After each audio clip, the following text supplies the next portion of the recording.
কোরআনে কারীমের মধ্যে আল্লাহ রাব্বুল আলামিন সূরা আরাফ আয়াত নম্বর 201 আল্লাহ রাব্বুল আলামিন বলেন, যারা তাকওয়ার উপর অবিচল থাকে, যারা তাকওয়ার উপর ঈমানের উপর অবিচল থাকে, এই তাকওয়ার ঈমানটা যদি আল্লাহর পছন্দ হয়, শয়তান যদি তাদেরকে পরিচিত করে, তাদেরকে যদি ওয়াসওয়াসা দেয় ঈমানের মধ্যে খলল তৈরি করতে, তাহলে আল্লাহর ফ্রিকোয়েন্সি তার দিলের মধ্যে পয়দা হয়ে যায়।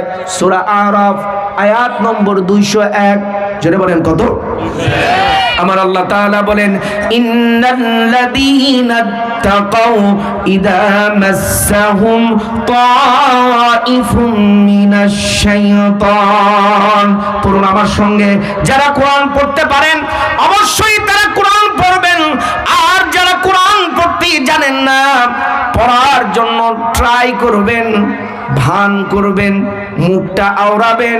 যদি নাও পড়তে পারেন, ও আমার ভাইরা, অন্তত পক্ষে এই মাহফিলে দরসিয়াতের আপনি ছাত্র হয়ে গেলেন। হতে পারে কিয়ামতের ময়দানে এই ওসিলার কারণে আমার আল্লাহ তাআলা আপনারে কোরআনের ছাত্র হওয়ার কারণে রব্বুল আলামিন আপনারে মাফ করে দিতে পারে। পড়ুন আমার সঙ্গে, ইন্নাল্লাযীনা তাকাউ ইযা মাসসাহুম তাইফুম মিনাশ শাইতান, তাইফুম মিনাশ শাইতানি তাযাক্কারু ফাইদা হুম মুবসিরুন। আমার আল্লাহ তাআলা বলেন, ইন্নাল্লাযীনা তাকাউ, একেবারে কাটা কাটা কাটা কাটা অনুবাদ। এখানে আলেম ওলামা আছেন, আলেম ওলামা থাকলে তো আরো ভালো, কারণ সব সময় তো আমি আলেমদেরকেই ট্রেনিং দেই। মসজিদের ইমাম, মাদ্রাসার শিক্ষক, অমুক তমুক, এগুলো থাকলে তো আরো মজা লাগে, কারণ তারা কোরআন সুন্নাহ বুঝে, নজ বুঝে কথা বলতে মজা লাগে। আর একেবারে গ্রামের মধ্যে ওয়াজ করলে মজা লাগে, কিন্তু একটু কম লাগে। একবার গেলাম জামালপুরের ওয়াজে, বগুড়ার সারিয়াকান্দি পার হয়ে জামালপুর গেলাম। এক চরের মধ্যে, জীবনেও কোনোদিন যাইনি, সেখানে যায় সারা রাত ওয়াজ, ইসালে সব। তো সেখানে আমার রাত 2টার সময় দিছে। তা আমি চিন্তা করলাম, দ্বিতীয় বক্তারে আমি বললাম যে শিডিউল যে সাজাইছে রাত 2টার সময়, ভাই এই রাত্রে কি ওয়াজ করে কি আমি কি টিকতে পারবো? দ্বিতীয় বক্তা বেঁচে আছে কিনা জানি না, আল্লাহ তাআলা তারে বাঁচাইলে তারে হায়াত তৈবা দান করুক, আর যদি মারা গিয়ে থাকে আল্লাহ তাআলা তারে মাফ করে দিক। সে আমাকে বলে, হুজুর এই চরের মানুষরা কোরআন হাদিস কিছুই বোঝে না, সভাপতিও বোঝে না কিছুই, সুতরাং আপনার কাজ হলো 2 ঘন্টা ওয়াজ করা, চোখটা বুঝবেন আর 2 ঘন্টা যা ইচ্ছে তাই করবেন, মাঝে মাঝে কোরআনের আয়াত টান দিবেন, ওয়াজ শেষ। কারণ কিছু তো বুঝে না, যা ইচ্ছে তাই করবেন, আর মাঝে মাঝে একটা কোরআনের আয়াত করবেন, ওয়াজ শেষ। কিন্তু শহরে তো তা নয়, শহরের মানুষগুলো খুব চালাক। জোরে বলেন ঠিক কিনা? জোরে বলেন ঠিক কিনা? আগের মতো ওয়াজ, এক সময় আজই যে সুর দিয়ে ওয়াজ করছি, এক সময় দেখবেন সুরও থাকবে না। আমরা তো চাই সুর বাংলাদেশ থেকে দূরে চলে যাক, কারণ সুর দিয়ে ওয়াজ করলে বক্তার কষ্ট হয়। কামলা দিলে যেমন কষ্ট হয়, বক্তারও কিন্তু সুর দিয়ে ওয়াজ করলে পিছনে কিন্তু ঘেমে যায়। কিন্তু স্বাভাবিক 2 ঘন্টা কথা বললে পিঠ ঘামে না, কিন্তু সুর দিয়ে ওয়াজ করলে কষ্ট হয় বক্তার। 10 ঘন্টা কথা বললে যে কষ্ট হয়, 2 ঘন্টা সুর দিয়ে ওয়াজ করলে তার চেয়ে বেশি কষ্ট হয়। তো সুতরাং এতে বক্তারও কষ্ট। সুতরাং মাহফিল যখন জুমার মতন হবে, সেমিনারের মতন হবে, তখন বক্তা গোছালো আলাপ করতে পারবে, শ্রোতাদের উপকার হবে, বক্তাদেরও হবে। আমরা চাই আল্লাহ যেন ওই পরিবেশ যেন বাংলাদেশে করায় দিক। জোরে বলেন আমিন। আরো জোরে বলুন না আমিন।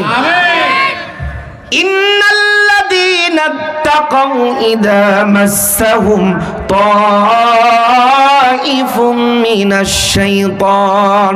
একেবারে আক্ষরিক কাটা কাটা কাটা কাটা অনুবাদ করব, যাতে করে কারো না বুঝতে অসুবিধা হয়।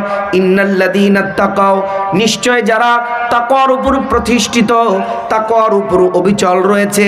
ইদা মাসসাহুম তাইফুম মিনাশ শাইতান, যখন শয়তান ওই মুত্তাকি বান্দাদেরকে যখন ওয়াসওয়াসা সৃষ্টি করে, যখন অন্যায় কাজের দিকে ধাবিত করে, আমার আল্লাহ বলেন তাযাক্কারু, সঙ্গে সঙ্গে তাদের হৃদয়ের মধ্যে আল্লাহর স্মরণ, আল্লাহর ভয় তাদের হৃদয়ের মধ্যে তৈরি হয়ে যায়। ফাইদাহুম মুবসিরুন, তাদের অন্তর্দৃষ্টি দিয়ে তারা তা দেখতে পায়। যারা তাকওয়ার উপর প্রতিষ্ঠিত, আল্লাহ তাআলা চান না 60 বছর 70 বছর 50 বছর তাকওয়ার উপর ঈমানের উপর প্রতিষ্ঠিত বড় ধরনের ঈমানের খলল কোনো কাজ হোক, আল্লাহ এটা চান না। এজন্য আল্লাহ এই ব্যবস্থা করে রেখেছেন, আল্লাহর স্মরণ, আল্লাহর ভয় তার দিলের মধ্যে ঢুকায় দেয়। ও আমার ভাইরা, আল্লাহ চান না ঈমানদার যে তাকওয়ার উপর প্রতিষ্ঠিত তাকে আল্লাহ তাআলা বিপদগামী করে দিতে চান না। দীর্ঘ ইবাদতের কারণে কয়েকটা ঘটনা আমি বলবো, যারা ঈমানকে মজবুত করে ধরে রাখে, তাকওয়াকে মজবুত করে ধরে রাখে, আল্লাহ তাআলা এক আধ্যাত্মিক ব্যবস্থা করে দিয়েছেন। ওই ব্যক্তি যখন অন্যায়ের দিকে ধাবিত হয়, তার মধ্যে যে ফ্রিকোয়েন্সি আছে আল্লাহ তাআলার, ওটার মধ্যে আল্লাহ ট্রানজাকশন ঘটায় দেয়। তখন সে যদি সচেতন হয়, আল্লাহর ভয় তার মধ্যে তৈরি হয়। আল্লাহ তাআলা এই সুযোগ দিয়েছেন, কোরআন বলছে, জোরে বলেন কে? কোরআন। কয়েকটা ঘটনা না বললে বুঝতে পারবেন না, 2-4টা ঘটনা আপনাদেরকে শোনাই, তাহলে বুঝবেন। রাগ হচ্ছেন নাকি? রাগ তো হচ্ছেন না? চলবে ইনশাআল্লাহ, 2 ঘন্টা চলবে। লিল্লাহে তাকবীর, লিল্লাহে তাকবীর। এখন যদি না চলে তাহলে আর কবে চলবে? জোরে বলেন ঠিক কিনা? এখনই তো হচ্ছে উপযুক্ত সময়, ইসলামের উর্বর সময়। এই সময় যদি ফসল না ফলাতে পারেন, আর কয় বছর পর ফলাবেন ওর কোনো নিশ্চয়তা। এখনই সময়, দল মত নির্বিশেষে এখন আর ভেদাভেদ নয়। কোরআনকে যারা সামনে রাখতে চায়, কোরআন নিয়ে যারা জীবন পরিচালনা করতে চায়, যারা কোরআন দিয়ে সমাজ বিনির্মাণ করতে চায়, তার টুপি যেমনই হোক না কেন, তার দাড়িটা যেমন হোক না কেন, এই ভেদাভেদ আমরা ভুলে গিয়ে আমরা এক হয়ে কোরআনকে আগে আমরা আমাদের সংসদে রাখতে চাই। জোরে বলেন ঠিক কিনা? ওয়াতাসিবু বিহাবলিল্লাহি জামিআ ওয়ালা তাফাররাকু। شرع لكم من الدين ما وصى به نوح والذي أوحينا إليك وما وصينا به إبراهيم وموسى وعيسى أن أقيموا الدين ولا تتفرقوا فيه। دين কামের ক্ষেত্রে, ইকামতের দ্বীনের ক্ষেত্রে কোনো ভেদাভেদ করা যাবে না। একটু জোরে বলেন যাবে না। লিল্লাহে তাকবীর। আমরা কি কোরআনের সাথে আছি? জোরে বলেন আছি। 2 হাত তোলেন, লিল্লাহে তাকবীর। আল্লাহ তাআলা আমাদের এই আশা, হাত উঠাইছেন, হাত নামালেন কেন? ওরে বাবারে, হাত উঠায় রাখেন, ঘুম আসবে না। আল্লাহ তাআলা এই হাতগুলোকে কবুল করুক, সকলে বলুন আমিন। শেষে মুনাজাত করা হবে।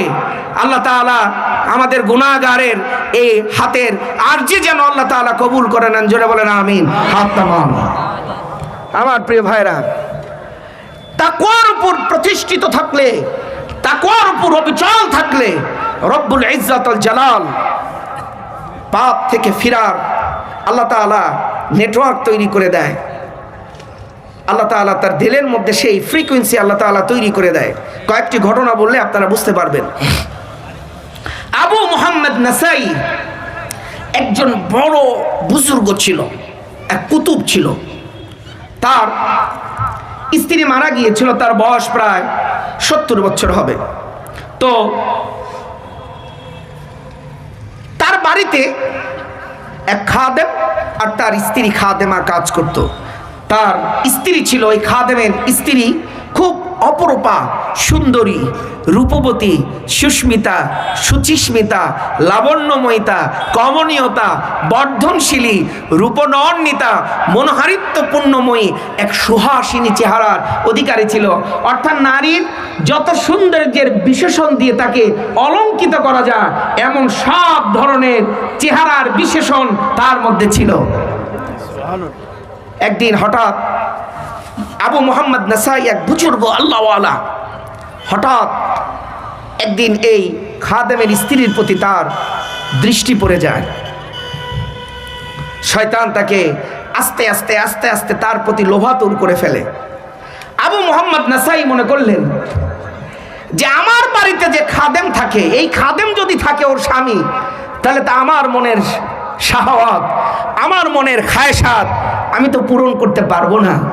তাহলে কি করতে হবে? তাহলে এই তার স্বামীকে আগে নকআউট করতে হবে। নকআউট না করলে তো আমার মনের এই আশা আমি তো পূরণ করতে পারবো না। আবু মুহাম্মদ নাসাই তিনি একটা প্ল্যান করলেন, তার স্বামীকে একটু দূরবর্তী জায়গায় পাঠিয়ে দেয়া যায় কিনা। তার সিদ্ধান্ত অনুযায়ী আবু মুহাম্মদ নাসাইকে গরম পানি কে আনে নাই, গরম পানি দেন, অল্প অল্প করে হালকা হালকা গরম পানি দিতে হবে। আবু মুহাম্মদ নাসাই, আচ্ছা দেন তাহলে আপাতত দেন, গরম পানিতে আনার কথা একটু, আচ্ছা এটা তাহলে একটু ফেলে দেন, অল্প একটু একটু গরম পানি দেন হালকা হালকা। আবু মুহাম্মদ নাসাই তার প্ল্যান অনুযায়ী তার স্বামীকে দূরবর্তী একটা জায়গায় পাঠিয়ে দিল, যে সেখান থেকে আসতে তার সময় লাগবে অনেক, সন্ধ্যা হয়ে যাবে, রাত হয়ে যাবে। সকালবেলায় পাঠায় দিছে। স্বামী যখন চলে গেছে, একটু সময় পর আবু মুহাম্মদ নাসাই এই খাদেমের স্ত্রী খাদেমাকে ডাক দিয়েছে, আমার ঘরের সকল দরজা জানলা বন্ধ করে আমার খাস কামরায় সাক্ষাৎ করো। এই মহিলাটাও আল্লাহওয়ালা ছিল, তারও বুঝতে আর বাকি নাই আমার ঘরের মনিব খাস কামরায় ডাকে কেন, বিশেষ রুমে কেন ডাকে, এটাও তার বুঝতে আর অসুবিধা নাই। মহিলাটা সব দরজা জানলা বন্ধ করে আছে, কিন্তু প্রধান দরজাটা সে এখনো বন্ধ করতে পারছে না। সে আল্লাহর কাছে বলছে, আল্লাহ তুমি আমাকেও রক্ষা করো আর আমার ঘরের মনিবকেও রক্ষা করো, কারণ আমার মনিব একজন আল্লাহওয়ালা বুজুর্গ। আয় আল্লাহ, তাকে আর আমাকে পাপের দিকে ধাবিত করো না। সুবহানাল্লাহ। আবু মুহাম্মদ নাসাই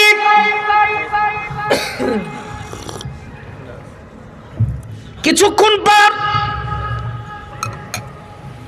এই মহিলাকে ডাক দিয়ে বলল, আমার ঘরের দরজা জানলা কি এখনো বন্ধ করা হয় নাই? এই মহিলাই খাদেমা বলে, ও ঘরের মালিক, আপনার ঘরের সব দরজা জানলা আমি বন্ধ করে দিয়েছি, কিন্তু একটা দরজা এখনো আমি লাগাতে পারি না, একটা দরজা এখনো আমি বন্ধ করতে পারতেছি না। আবু মুহাম্মদ নাসাই রাহমাতুল্লাহি আলাইহি তিনি চিৎকার দিয়ে বলেন, আইয়ুল বাবি মিনাল আবওয়াবি লাম ইউগলাক, আইয়ুল বাবি মিনাল আবওয়াবি লাম ইউগলাক। এই ঘরের কোন দরজা এমন আছে যেই দরজা বন্ধ করা যায় না? এমন তো কোনো দরজা নাই। আল্লামা ইবনুল জাওজি রাহমাতুল্লাহি আলাইহি উয়ুনুল হিকায়াত গ্রন্থের মধ্যে ঘটনাটা উল্লেখ করেন। ওই মহিলার জবান থেকে আল্লাহ তাআলা এটা ইলকা করে দিয়েছে, আল্লাহ তাআলা ওই মহিলার জবান থেকে এটা বের করে দিয়েছে। ওই মহিলা বলতেছে, ক্বালাত আল বাবুল্লাযী বাইনানা ওয়া বাইনাল্লাহি লাম ইউগলাক। ও আমার ঘরের মালিক, ও ঘরের বুজুর্গ, আপনার ঘরের সব দরজা জানলা আমি বন্ধ করে দিয়েছি, যে দরজা এখনো বন্ধ করতে পারি নাই ওই দরজা হলো আপনার এবং আমার মধ্যে আল্লাহর যে দরজাটা, ওই দরজার কপাটটা এখনো আমি বন্ধ করতে পারি না। সঙ্গে সঙ্গে আবু মুহাম্মদ নাসাই ওয়াসাজাদা সাকিতান, সিজদায় লুটে পড়লেন। কি অন্যায় কাজের দিকে ধাবিত হচ্ছিলাম, এ কথা আল্লাহ তাআলা বলেন সূরা আরাফ আয়াত নম্বর 201। আজকে বাড়িতে কি স্টাডি করবেন এই আয়াত। ইন্নাল্লাযীনা তাকাও, একটু পড়েন আমার সঙ্গে, কোরআন পড়বেন, মজা লাগবে। যেহেতু তাফসীরুল কোরআন মাহফিল, তাফসীর করতে আমি পারি না আর পারবো না। তাফসীর করতে গেলে তাফসীরের মূলনীতি আছে, জবরের অর্থ করতে হয়, তাসদীদের অর্থ করতে হয়, তানউইনের অর্থ করতে হয়। তাফসীর এবং তাওয়িল একটা জটিল একটা জিনিস। একটু উদাহরণ দেব নাকি? দেব। যেমন আল্লাহ তাআলা কোরআনে কারীমের মধ্যে সূরা বাকারার মধ্যে আল্লাহ রাব্বুল আলামিন বলছেন ওয়াস্তাঈনু বিস-সাবরি ওয়াস-সালাহ ওয়া ইন্নাহা লাকাবীরাতুন ইল্লা আলাল খাশিঈন। 10 মিনিট ধৈর্য ধরে বুঝবেন, অনেক কথা বুঝবেন না কিন্তু তারপরেও শুনবেন, যেহেতু তাফসীর। এইখানের মধ্যে লিখেছেন তাফসীরুল কোরআন মাহফিল। যদি তাফসীর না করা হয় বক্তা গুনাহগার হবে, একটু শ্রোতাও গুনাহগার হবে, মাহফিল কমিটি তারাও কিন্তু আর বাদ যাবে না। জোরে বলে ঠিক কিনা? মেয়ের চেহারা একেবারে কালা, মানে জম্মের কালা। উলাইকা হুমুল কাতারাতুল আল কাতরা মার্কা চেহারা, কিন্তু নাম রাখছে কমলা। নাম রাখছে কি? কমলা। তাহলে নামের সাথে কামের কোনো মিল আছে? সভাপতি এদিকে আসেন তাড়াতাড়ি, না হলে আলেম ওলামা কাছে না থাকলে কি মহব্বত লাগবে? এদিকে আসেন।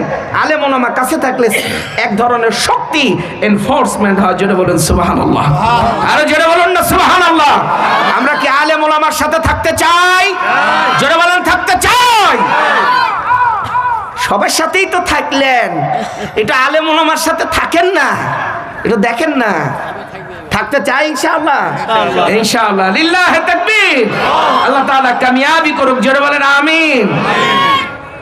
তবে এ কথাও ঠিক, বর্তমান উলামা ইকরামের যে অবস্থা, উলামা ইকরামকে মাইনাস করে, হয়তো এটা মনে রাখেন, হয়তো যদি ক্ষমতার মসনদে নাও যাইতে পারে, তবে উলামা ইকরামকে মাইনাস করে বাংলাদেশে আর বুজুং বাজুং বুঝানো যাবে না। বলে এক আলিফ না, না বলে 4 আলিফ টানেন, আর বুজুং বাজুং বুঝানো যাবে। হ্যাঁ, আর সেই দিন শেষ, সেই দিন বাগে খাওয়া ফেলাইছে, সেই দিন আর নাই। যেটা বলেন ঠিক কিনা? আলেম উলামাকে অবজ্ঞা করা, অবহেলা করার সেই সুযোগ আর এখন নাই। আলেম উলামা এখন প্রত্যেকটা ক্ষেত্রে পারদর্শী। জোরে বলুন না সুবহানাল্লাহ। আরো জোরে বলুন না সুবহানাল্লাহ। আপনাদের কি খারাপ লাগতেছে? জোরে বলেন আপনাদের খারাপ লাগতেছে? মাহফিল চলবে ইনশাআল্লাহ। লিল্লাহি তাকবীর। আমার ভাইরা, আল্লাহ রাব্বুল আলামিন যারা ঈমানদার, যারা মুত্তাকি, তাদেরকে পাপের সময় আল্লাহ তাআলা তাদের দিলের মধ্যে আল্লাহর স্মরণ করে দেয়। ওই আবু মুহাম্মদ নাসাই রাহমাতুল্লাহি আলাইহি সঙ্গে সঙ্গে সিজদায় পড়ে গেলেন আর আল্লাহর কাছে ক্ষমা চাইলেন, রব্বুল আলামিন মাফ করে দাও। ও আমার প্রিয় ভাইরা, আসুন দ্বিতীয় আর একটা ঘটনা। যারা মুত্তাকির উপর প্রতিষ্ঠিত থাকে, আল্লাহ তাআলা তার দিলের মধ্যে রব্বুল আলামিন আল্লাহর স্মরণ আল্লাহ তাআলা ঢুকায় দেয়। হযরত ইলিয়াস আলাইহিস সালাম, কোরআনে কারীমের মধ্যে বর্ণিত 25 জন নবীর নাম আল্লাহ তাআলা উল্লেখ করেছেন। এদের মধ্যে হযরত ইলিয়াস আলাইহিস সালাম ছিলেন অন্যতম। ওয়া ইন্না ইলিয়াস লামিনাল মুরসালিন ইদ ক্বালা লিকাওমিহি আলা তাত্তাকুন। আচ্ছা, ভুলে গেছি তো, আরে মিয়া তাফসীর করব তো, সরি। যে আয়াত বলছি এটা ভুলে গেছি। সূরা বাকারার একটা আয়াত পড়ছি না, মানে খেয়াল নাই। ওয়াস্তাঈনু বিস-সাবরি ওয়াস-সালাহ। পড়ুন একবার আমার সঙ্গে, ওয়াস্তাঈনু বিস-সাবরি ওয়াস-সালাহ ওয়া ইন্নাহা লাকাবীরাতুন ইল্লা আলাল খাশিঈন। তাফসীর এবং তাওয়িল ব্যাখ্যাকারে বলে এটা একটু বুঝাইতে চাচ্ছিলাম। 10 মিনিট মনোযোগ দিয়ে শুনতে হবে, না বুঝলেও চুপে চুপে শুনবেন। আল্লাহ তাআলা বুঝার তৌফিক দান করবেন, জোরে বলেন আমিন। আমার আল্লাহ বলেন ওয়াস্তাঈনু বিস-সাবরি ওয়াস-সালাহ, আল্লাহর কাছে তোমরা সালাত এবং সবরের মাধ্যমে তোমরা সাহায্য চাও। ওয়া ইন্নাহা লাকাবীরাতুন, আর নিশ্চয়ই অবশ্যই এইটা যারা খাশিঈন না, যারা মুমিন না, তারা ব্যতীত এইটা অনেক তাদের জন্য ভারী। এটা হচ্ছে আয়াতের আক্ষরিক অনুবাদ। এখন আসেন এটার তাফসীর কারে বলে একটু বুঝে নেন। ওয়াস্তাঈনু বিস-সাবরি ওয়াস-সালাহ, আল্লাহ তাআলা দুইটা বিষয়ের কথা বলেছেন, সালাত এবং সবর, সালাত এবং সবর। ওয়া ইন্নাহা লাকাবীরাতুন, কিন্তু আল্লাহ তাআলা এর সর্বনাম এনেছেন একটা। ধরে নেন আব্দুর রহমান এবং আব্দুর রহিম, দুইজন ভালো ছেলে, দুইজন মা বাবার কথা শোনে, দুইজনে সময় মতন স্কুলে যায়। দুইজনের কথা বলে যদি একটারে বাদ দিয়ে যদি একটাই নেন, তাহলে আর একটা গেল কে? আল্লাহ তাআলা সালাত এবং সবরের কথা এনেছেন। আল্লাহ তাআলা তারপরে বলছেন ওয়া ইন্নাহা লাকাবীরাতুন ইল্লা আলাল খাশিঈন। কোরআনের উসুল হলো, মূলনীতি হলো, কোরআনের বালাগাত হলো আশরাফ এবং আতরাফ। এই দুইটার মধ্যে রব্বুল আলামিন যেটা আশরাফ, তাকে আল্লাহ তাআলা খেতাব করেন আল খেতাব লিল আশরাফ ওয়া ইয়াদখুলু ফীহি আল আতরাফ। যিনি তার যে আতরাফ, আল্লাহ তাআলা তার হুকুমের ভিতরে তাকে ঢুকায়া দেন। সালাত এবং সবরের মধ্যে সবচেয়ে মর্যাদাবান হচ্ছে সালাত। এই জন্য রব্বুল আলামিন সবরটাকে ওইটার মধ্যে ঢুকায়া দিলেন। যেমন কোরআনের অন্য আয়াতের মধ্যে রব্বুল আলামিন বলেন মান আমিলা সালিহাম মিন যাকারিন আও উনসা ওয়া হুয়া মুমিন ফালানুহইয়ান্নাহু হায়াতান طيبة ولنجزينهم أجرهم بأحسن ما كانوا يعملون। সূরা আন-নাহল আয়াত নম্বর 97 কিংবা 98 হবে। আমার আল্লাহ তাআলা বলেন মান আমিলা সালিহাম মিন যাকারিন আও উনসা ওয়া হুয়া মুমিন। ঈমান অবস্থায় নারী অথবা পুরুষ, আমাদের কি মা বোনেরা আছে নাকি? আছে, মাশাআল্লাহ। তাহলে মা বোনদের তো অযথা কিছু করা লাগে, জোরে বলেন ঠিক কিনা? খারাপ লাগতেছে? জোরে বলেন খারাপ লাগে? ঈমান অবস্থায় নারী অথবা পুরুষ যে আমলে সালেহ করবে, আল্লাহ তাআলা তার জন্য দুনিয়ায় হায়াতে তয়্যিবা রেখে দিয়েছেন। একটু তাকান, ছেলে এবং মেয়ের কথা বলেছে, কিন্তু বলতেছে আল্লাহ ফালানুহইয়ান্নাহু, হুমা ব্যবহার করে নাই, ব্যবহার করেছে হু। এখন মহিলারা যদি আন্দোলন করে, আমরা গেলাম কই? আছে। আল্লাহ তাআলা ওই হুর মধ্যে আল্লাহ তাআলা ওদের বিধানটাও আল্লাহ তাআলা দিয়ে দিয়েছেন। ও আমার প্রিয় ভাইরা, এটা হচ্ছে তাফসীর। এবার আসেন তাওয়িল। তাওয়িল মানে ব্যাখ্যা। ব্যাখ্যা কারে বলে এবার দেখেন। ওয়াস্তাঈনু বিস-সাবরি ওয়াস-সালাহ ওয়া ইন্নাহা লাকাবীরাতুন ইল্লা আলাল খাশিঈন। কয় ওয়াক্ত নামাজ পড়েন বলেন তো দেখি? 5। কেউ কম পড়েননি? দল আছে তো, 3 ওয়াক্তের দল আছে না? আরে বলে না কেন? ঈমান ভঙ্গের কারণ সামনে এক কথায় বলে দেব, বিশ্বাসগত, কথাগত, কর্মগত। ঈমান কি কি কারণে খলল হয়, আমি একটা পরিবেশ সৃষ্টি করে তারপরে কথাগুলো ঘট ঘট ঘট ঘট ঘট ঘট করে 2 মিনিটের মধ্যে বলে দেব কি কি কারণে ঈমান চলে যায়। 3টা বুলেট পয়েন্ট বলছি। বিশ্বাসগত, বলে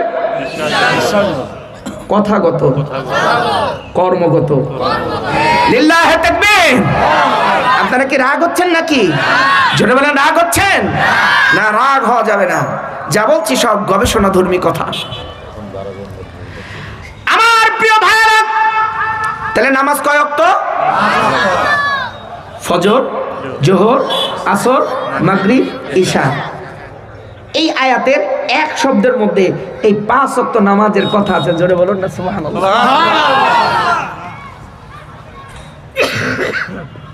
আপনি সমুদ্রের মধ্যে মণিমুক্তা পাওয়া যায় কোনে? সমুদ্রে। কোথায়? সমুদ্রের তলদেশে। আচ্ছা, আপনি যদি কক্সবাজারে বেড়াবের যান আর যদি কক্সবাজারে বিচে যদি হাঁটেন, কোনোদিন কি মণিমুক্তা পাওয়ার সম্ভাবনা আছে? আরে বলেন না কেন? কবি বলছেন তারুমুল ইজ্জাত সুম্মা তানামু লাইলা, তারুমুল ইজ্জাত সুম্মা তানামু লাইলা ইয়াগুসুল বাহরা মান তালাবাল লায়ালি। তুমি সম্মান চাও, তুমি ইজ্জত চাও, অথচ তুমি রাতের বেলায় ঘুমিয়ে যাও।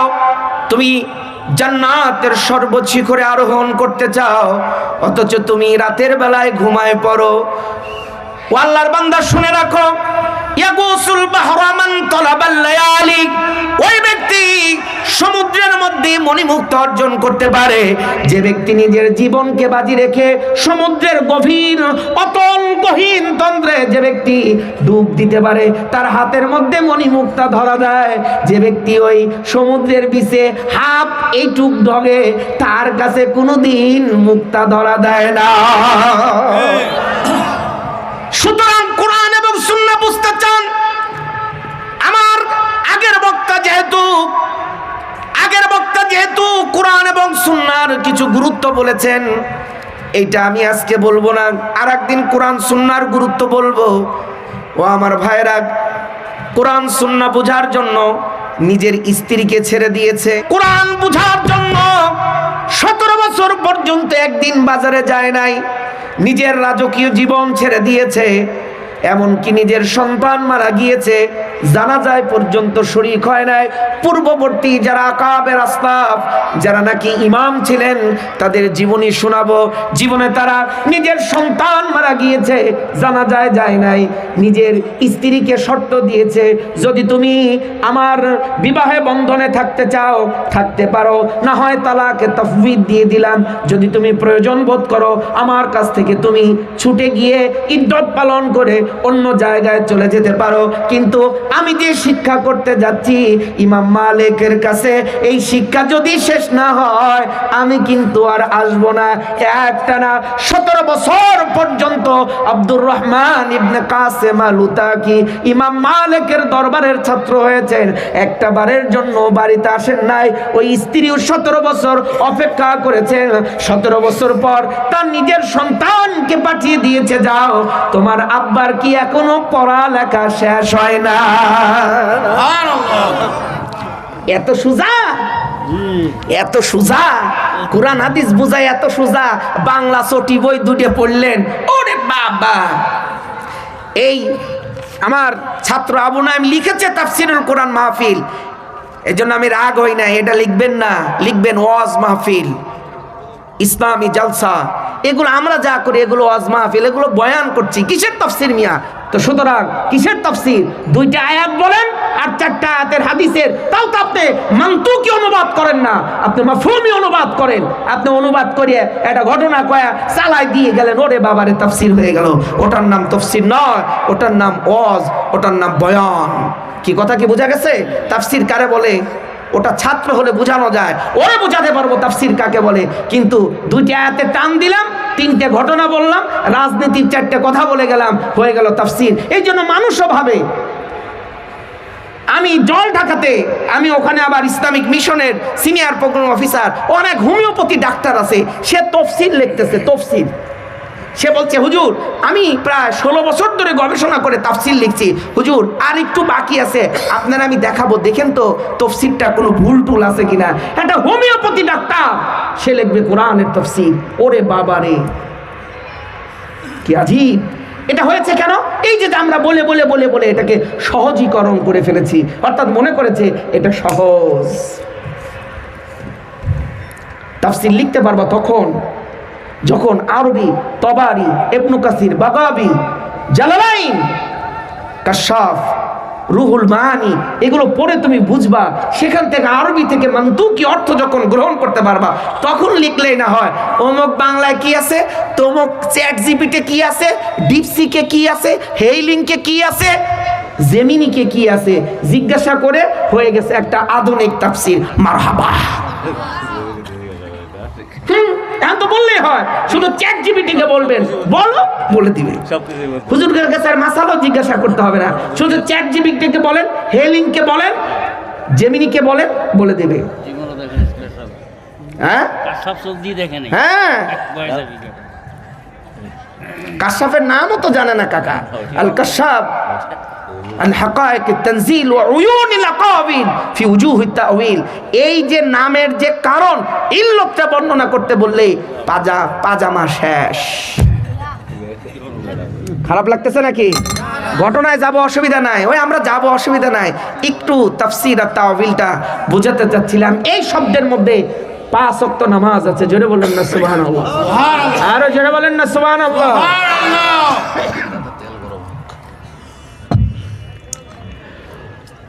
ওয়াস্তাইনু বিস-সাবরি ওয়াস-সালাহ, পড়ুন আমার সঙ্গে, ওয়াস্তাইনু বিস-সাবরি ওয়াস-সালাহ ওয়া ইন্নাহা লাকাবীরাতুন ওয়া ইন্নাহা লাকাবীরাতুন ওয়া ইন্নাহা লাকাবীরাতুন ইল্লা আলাল খাশিঈন। একটা শব্দ 3 বার পড়ছি একটু গুরুত্বের জন্য। ওয়া ইন্নাহা লাকাবীরাতুন, এই শব্দটার মধ্যে 5টা তাকিদ আছে। আরবিতে বলে তাকিদ, ইংরেজিতে বলে এমফ্যাসিস, বাংলায় বলে গুরুত্ব। আরবিতে তাকিদ কি কয়? এই তাফসীর শুনবে রাইছেন, তাহলে একটা শব্দ মুখস্থ করে যান যে শুনলাম কি কয়। আরবিতে বলে তাকিদ, আরবিতে কি কয়?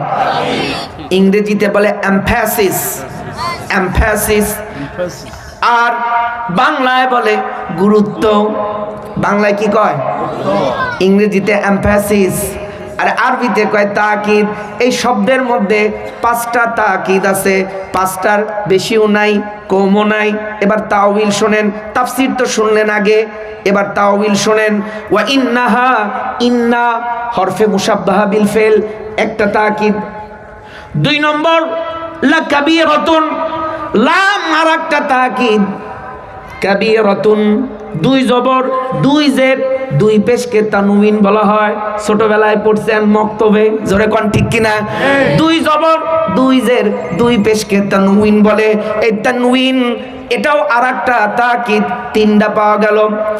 4 নম্বর কাবীরাতুন, এটা ফাইলাতুনের ওজনে সিফাতে মুশাব্বাহার সিগা, সুপারলেটিভ ডিগ্রি, এটাও আরেকটা তাকিদ। কাবীরাতুন এর মানার দিক থেকে এর অর্থ ওয়াবালাতুন, সাকিলাতুন এর অর্থ বড়, অর্থের দিক থেকেও আরেকটা তাকিদ। তাহলে এই অক্ষরের মধ্যে, শব্দের মধ্যে আল্লাহ 5টা তাকিদ করেছেন। একটা হরফে মুশাব্বাহা বিল ফেল, লাম একটা, তারপরে তানউইন একটা, তারপরে সুপারলেটিভ ডিগ্রি একটা, আর অর্থের দিক থেকে একটা।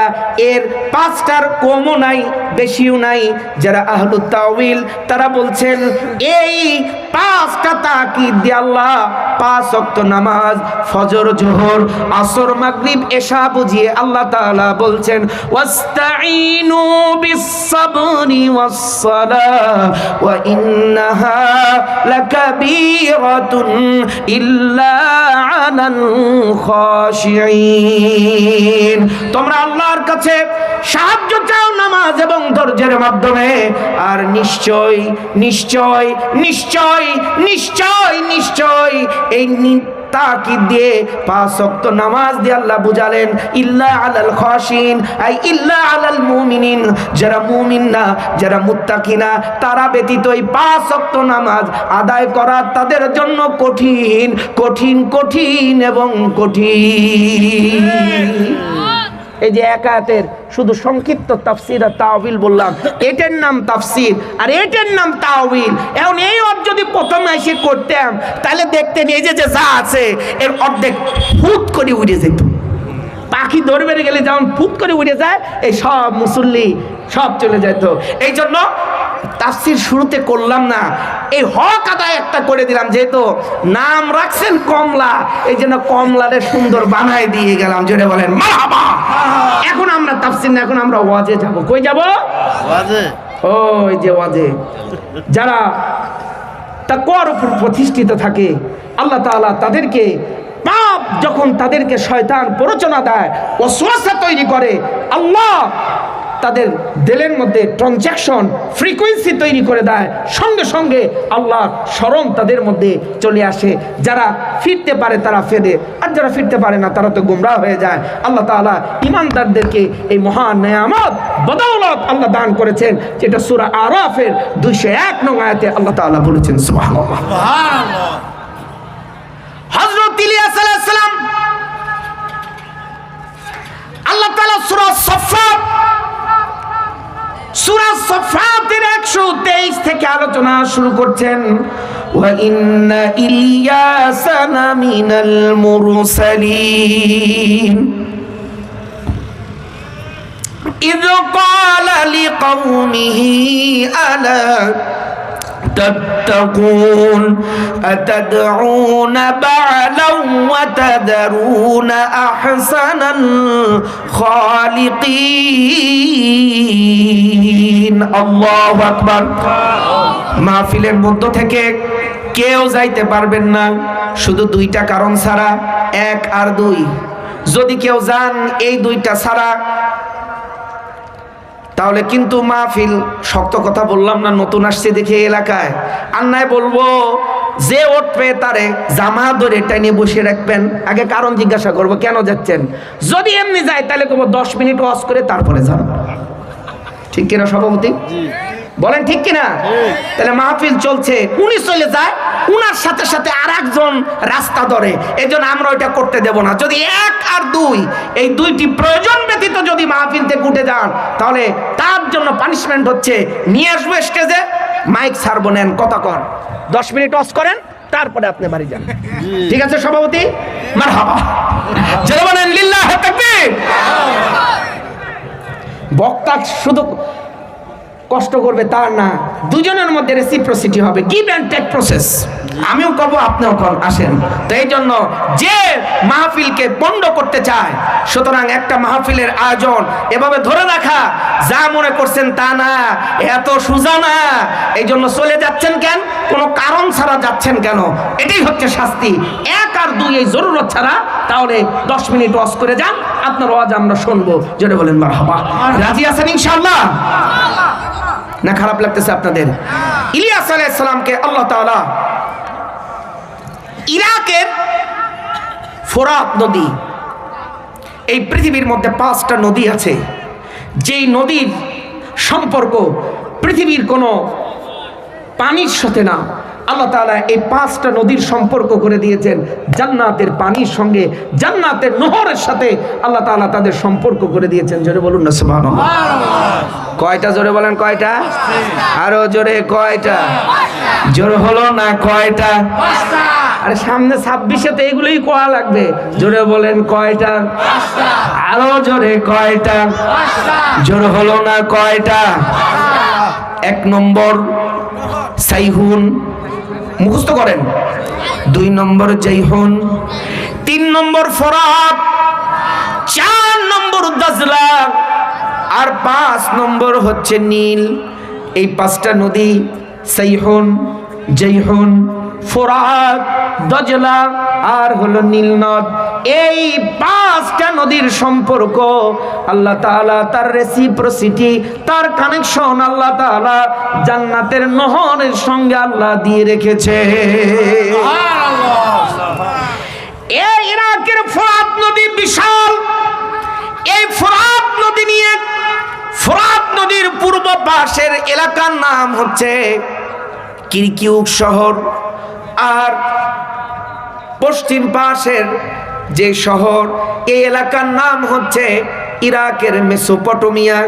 একটু ভৌগোলিক অবস্থান দেখাই, তাইলে আলোচনা বুঝতে সহজ হয়ে যাবে। পূর্ব পাশের নাম হলো ইরাকের কিরকিউক শহর, আর পশ্চিম পাশের নাম হলো মেসোপটেমিয়া। এই ফোরাত নদী, এই নদী নিয়ে এত ইতিহাস, সেই ইতিহাস আজ বলার সময় নাই। এই ইতিহাস, এই ফোরাত নদী নিয়ে কিয়ামতের আগে যুদ্ধ হবে। কিয়ামত এত কাছে নাই এখনো, হাদিস কোরআন মন্থন করলে বোঝা যায় আর একটু দেরি আছে, একটু দেরি আছে। কিয়ামতের সম্পর্কে যত আজগবি কথা দেখবেন, জেনারেল শিক্ষিত একটু 10 বছর 5 বছর কোরআন হাদিস স্টাডি করে কিয়ামত সম্পর্কে আজগবি কথা বাই করে ফেলে। ও ভাই, যে যে ডিপার্টমেন্টের লোক তার কাছ থেকে সেই জ্ঞান নেন। একটু মনে রাখবেন, স্ত্রী বলছে আমার কানের তাটা ভেঙে গেছে, তুমি একটু কামারের কাছে যায় ঠিক করে নিয়ে আসো। বউ বলছে কামারের কাছে, আপনি কানের তাটা নিয়ে আসছেন, বটি বানায়, কুদাল বানায়, এই কামারের কাছে আইছেন, বলেন তো দেখি এই ছোট্ট কানের তার, স্ত্রীর যে কানের তা আছে স্বর্ণের, এইটা যদি ওই কামারের কাছে দেয় আর কামার যদি তার হাতুড়ি দিয়ে বাড়ি দেয়, বলেন তো এই স্বর্ণ কি আর থাকবে? জোরে জোরে জোরে। সুতরাং লোক চিনতে হবে কার কাছে যাবেন।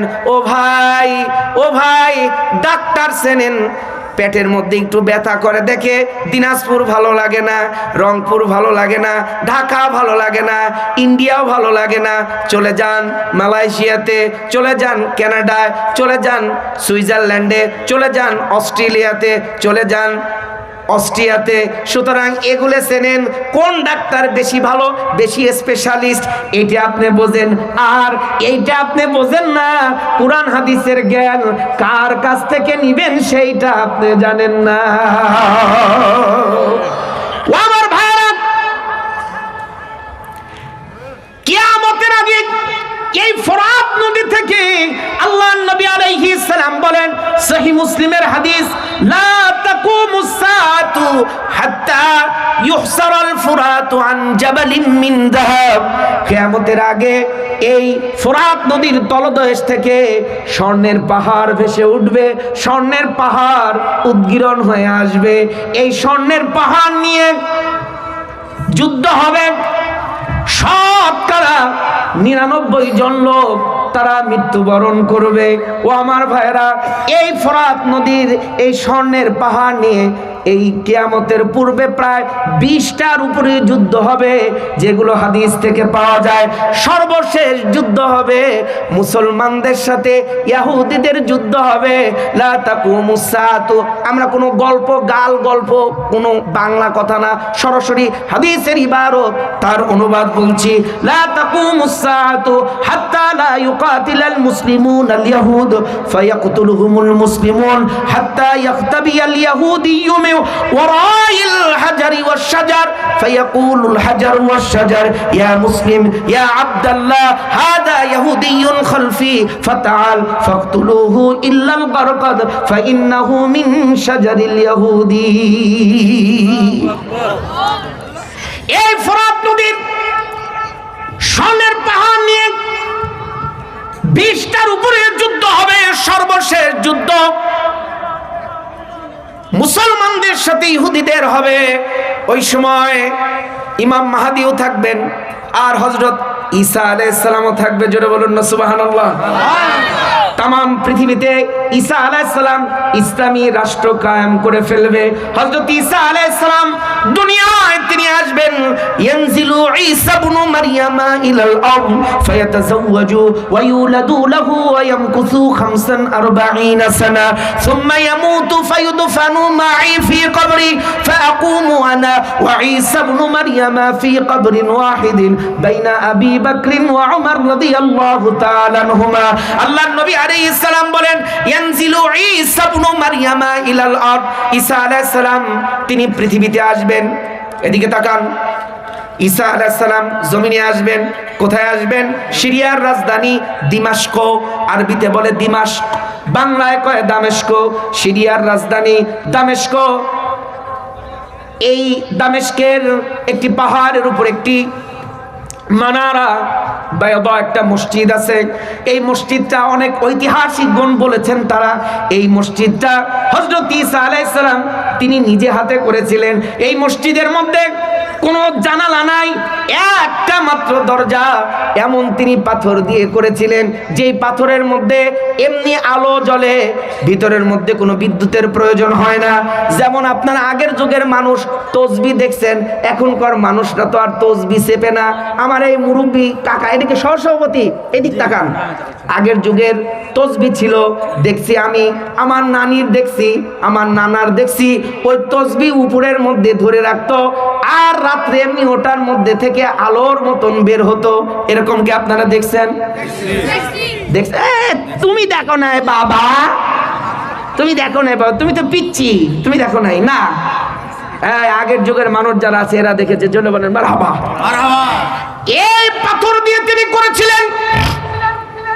এই মসজিদে আসরের নামাজের পূর্বে দুইজন ফেরেশতার কাঁধের উপরে ভর করে ঈসা আলাইহিস সালাম আসবেন। ইয়ানজিলু ঈসা ইবনু মারইয়ামা ইলাল আরদ, তিনি পৃথিবীতে আসবেন। ফায়াতাযাওয়াজু, ঈসা আলাইহিস সালাম বিবাহ করবেন। সুবহানাল্লাহ, সুবহানাল্লাহ। ঈসা আলাইহিস সালামের স্ত্রীর নাম হবে আমেনা। বিভিন্ন হাদিস ব্যাখ্যাবেত্তা হাদিসের বিভিন্ন শাওয়াহিদ, বিভিন্ন বর্ণনাকে সামনে নিয়ে তারা বলেছেন তার স্ত্রীর নাম হবে আমেনা। ইয়ানজিলু ঈসা ইবনু মারইয়ামা ইলাল আরদ ফায়াতাযাওয়াজু, তিনি বিবাহ করবেন। ওয়া ইউলাদু লাহু, তার বাচ্চা কাচ্চা হবে, তার সন্তান সন্ততি হবে ঈসা আলাইহিস সালামের। ওয়ায়ামকুসু 45 সানাতান, ঈসা আলাইহিস সালাম পৃথিবীর মধ্যে 45 বছর অবস্থান করবেন। জেনে বলেন কয় বছর? এই 45 বছরে ঈসা আলাইহিস সালাম পৃথিবীকে ন্যায়, ইনসাফ এবং আদালত দিয়ে কোনো বৈষম্য থাকবে না। যত এখন মানুষ কই বৈষম্য রাখবো না, এখনো দেখা যায় বৈষম্য আছে না নাই? মেলা আছে, কইলাম না যেহেতু মাইক, এই জন্য বললাম না। চাকরির ক্ষেত্রে বৈষম্য এখনো আছে, এখনো আছে অনেক বৈষম্য, তার বললাম না বৈষম্য। কারণ ওই বৈষম্য দূর করার জন্য আগে দরকার কোরআন যদি না থাকি তাহলে বৈষম্য হবে, কোরআন যদি থেকে যায় পার্লামেন্টে তাহলে আরো বৈষম্যের সুযোগ নাই। চিৎকার দিয়ে বলুন সুবহানাল্লাহ। আর একটু জোরে বলুন না সুবহানাল্লাহ। যদি কোরআন যদি থাকে তাহলে আর বৈষম্যের কোনো সুযোগ নাই। ঘটনা একটা মনে পড়ে গেল। স্পেনের বাদশা হাকাম ইবনে হিশাম, বৈষম্য মুসলমান সমাজে ইচ্ছা করলেই খলিফা যা মন চায় তা করতে পারে না। আল্লাহু আকবার, আল্লাহু আকবার, পারে না, অত স্বৈরাচার হতে পারে না। বিভিন্ন টুলস এবং ব্যারিয়ারের মাধ্যমে সে আটকানো থাকে। করে অন্যায় কাজ যে করে না তা না, করে, কিন্তু বিভিন্ন ব্যারিয়ারের মাধ্যমে তাকে আটকায় দেয়। তাকে নসিহত করলে শুনে, বৈষম্য থাকে না। স্পেনের সুলতান সম্রাট হাকাম ইবনে হিশাম, তিনি এক খ্রিস্টান মহিলার বাগানকে তিনি দখল করে নিয়েছিলেন। তিনি তার বাগান বাড়ি বানাবেন, বড় আলিশান বাড়ি করবেন, বাগান বাড়ি করবেন, রিসোর্ট করবেন। এখন রিসোর্ট কয়, এই রিসোর্ট করবেন। এই জন্য হাকাম ইবনে হিশাম ওই জায়গা যখন অধিগ্রহণ করছে, সবার জায়গা কিছু কিনেও নিছে জোর দখল করে, যে বেসপের চাই নাই দখল করে নিয়ে গেছে। দেখবেন বড় কোম্পানি যখন জায়গা কেনে, খারাপ লাগতেছে নাকি? বড় কোম্পানি যখন জায়গা কেনে দেখবেন পাশের সুনিপুটি যদি বেসপেন না চায়, ওই দালাল মালাল সব ওই সিস্টেম করে নিয়ে নেয়, এমন আছে না? খলিফা হাকাম ইবনে হিশাম, স্পেনের বাদশা, মুসলিম বাদশা, সে যখন তার রিসোর্ট বানাবে, খ্রিস্টান মহিলা বেচবে না, দিবেও না, জোর করে নিয়ে গেছে। রাজপ্রাসাদ রিসোর্ট যখন বানানো শেষ,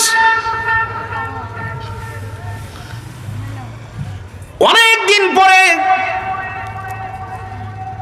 রিসোর্ট বানানো শেষ, অনেক দিন পরে মুসলিম বিচারপতির কাছে, মুসলিম কাজীর কাছে আরজি দায়ের করেছে হাকাম ইবনে হিশামের বিরুদ্ধে।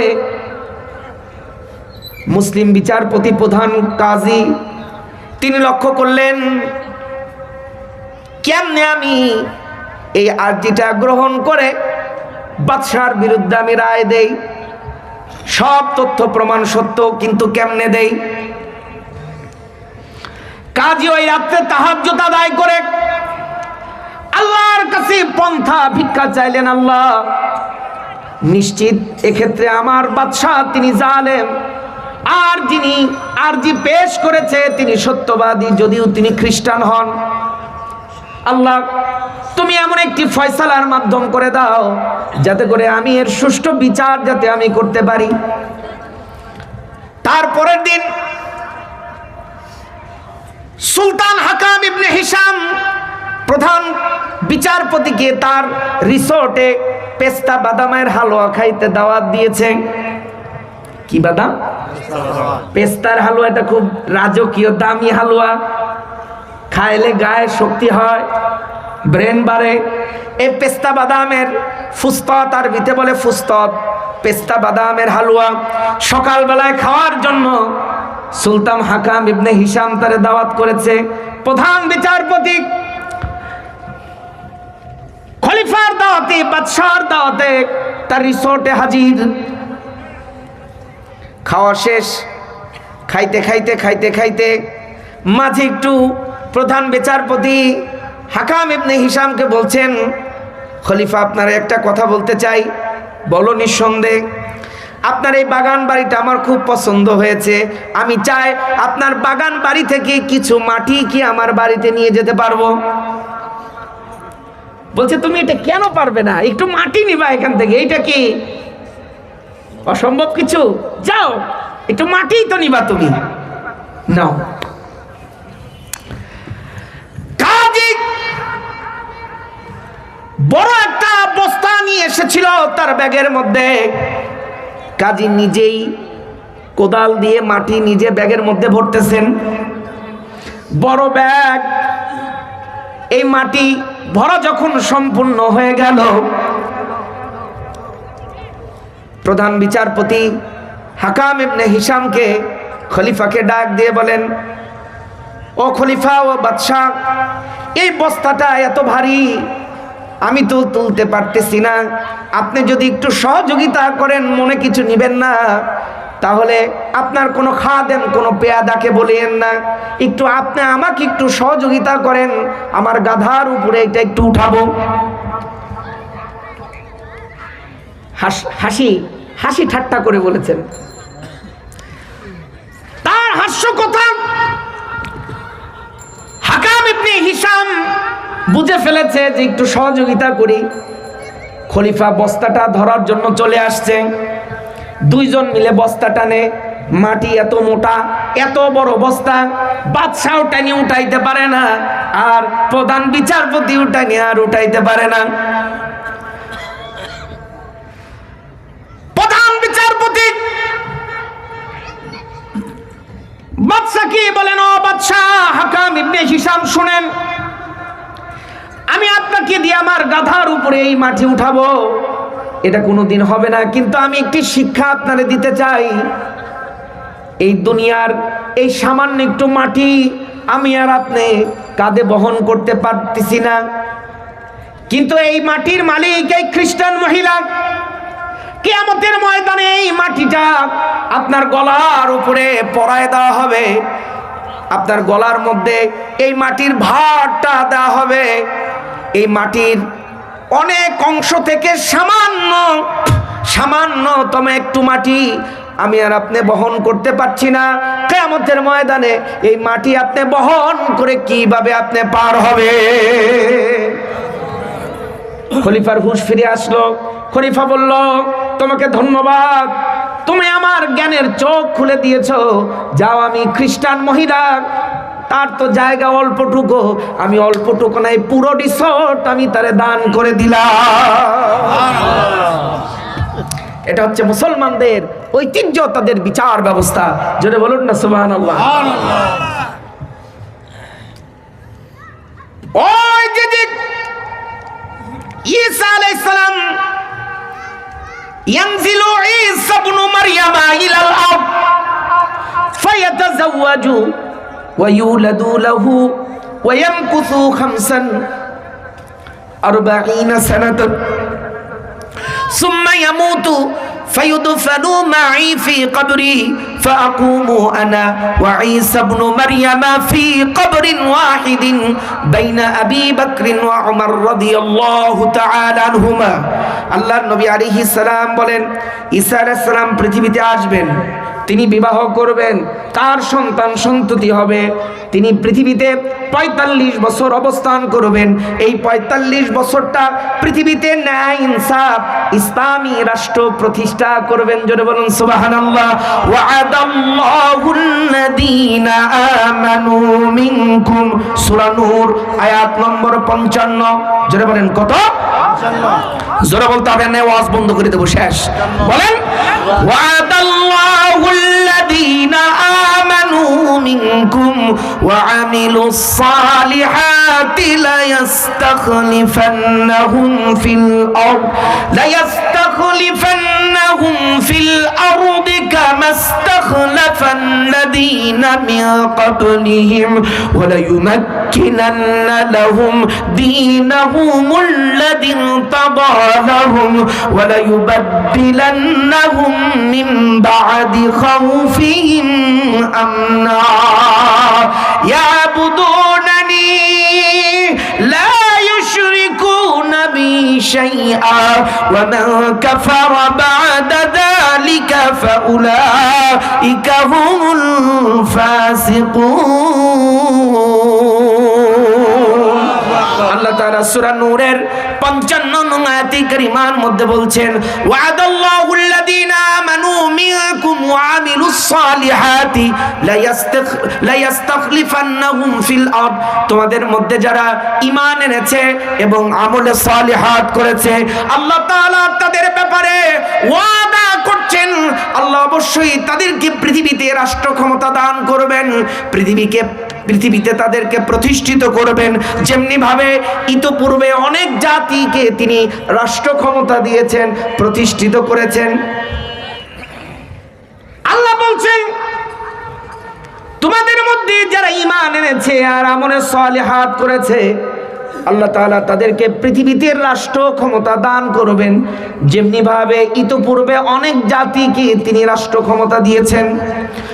আর তিনি তোমাদের দ্বীনকে সমুন্নত করবেন, যে দ্বীনকে তিনি পছন্দ করেছেন, এবং তোমাদের ভয় ভীতির পরিবর্তে নিরাপত্তা দান করবেন। তারা আমার কেবল ইবাদত করবে আর আমার সঙ্গে কাউকে শরীক স্থাপন করবে না। হযরত ঈসা আলাইহিস সালাম এরপরে তিনি ৪৫ বছর পর তিনি আবার মৃত্যুবরণ করবেন। ফায়ামুতু, তিনি আবার মৃত্যুবরণ করবেন। আল্লাহর হাবিব আলাইহিস সালাম বলেন, ফায়ুদফানু মাই ফি কবরি, আমার রওজার পাশে, আমার কবরের পাশে, আমার রওজা মুবারকের পাশে হযরত ঈসা আলাইহিস সালামকে দাফন করা হবে। فأقوم أنا وعيسى ابن مريم في قبر واحد بين أبي بكر وعمر رضي الله تعالى عنهما। যারা মদিনায় গিয়েছেন, এখানে আছেন নাকি ২-৪ জন? এই যে আমার আলহাজ ভাই, জোর বলেন মারহাবা। আল্লাহ আপনাকে আরো যাওয়ার তৌফিক দান করুন। এই স্টেজের মধ্যে যারা আছেন আর ওই আপনারা যারা সামনে আছেন, আল্লাহ তাআলা তাদেরকে যেন বাইতুল্লাহ মেহমান বানায়। জোরে বলেন আমিন। আরো আরো আরো আরো জোরে। আমি ২০০৯ সালে গিয়েছি। নবী করিম সাল্লাল্লাহু আলাইহি ওয়াসাল্লামের যেখানে রওজা, সেখানে মোট ৪টা কবরের স্টেশন, ৩টা ব্লক, একটা ফাঁকা। নবী করিম সাল্লাল্লাহু আলাইহি ওয়াসাল্লামের রওজা মোবারক, তারপরে কবরটা ফাঁকা, তারপরে আবু বকর, তারপরে ওমর। এই যে নবী করিম সাল্লাল্লাহু আলাইহি ওয়াসাল্লাম বলছে আমার পাশে ফায়ুদফানু মাই ফি কবরি, আমার রওজার পাশে তাকে দাফন করা হবে। ফাআকুমু আনা ওয়া ঈসা ইবনু মারইয়ামা ফি কবরিন ওয়াহিদিন বাইনা আবি বকরিন ওয়া উমর রাদিয়াল্লাহু তাআলা আনহুমা, আমার এবং আবু বকর এবং ওমরের পাশে যে ফাঁকা জায়গা আছে এই জায়গাতে হযরত ঈসা আলাইহিস সালামের দাফন করা হবে, তার কবর দেওয়া হবে। জোরে বলুন না সুবহানাল্লাহ, আর জোরে বলুন না সুবহানাল্লাহ। এই ঈসা আলাইহিস সালামের এখানে তাকে দাফন করা হবে। ওই ইলিয়াস আলাইহিস সালামের ওই যে কিরকুক শহর আর মেসোপটেমিয়ার যে কথা বলতেছিলাম, আল্লাহ তাআলা তাকে দ্বীনের দাওয়াত দিয়ে যেখানে পাঠিয়েছিলেন সেখানকার ইতিহাস আজকে আর বলতে পারি নাই। ইনশাআল্লাহ কোনো দিন আসলে ইনশাআল্লাহ আমরা সেদিনে বলবো ইনশাআল্লাহ।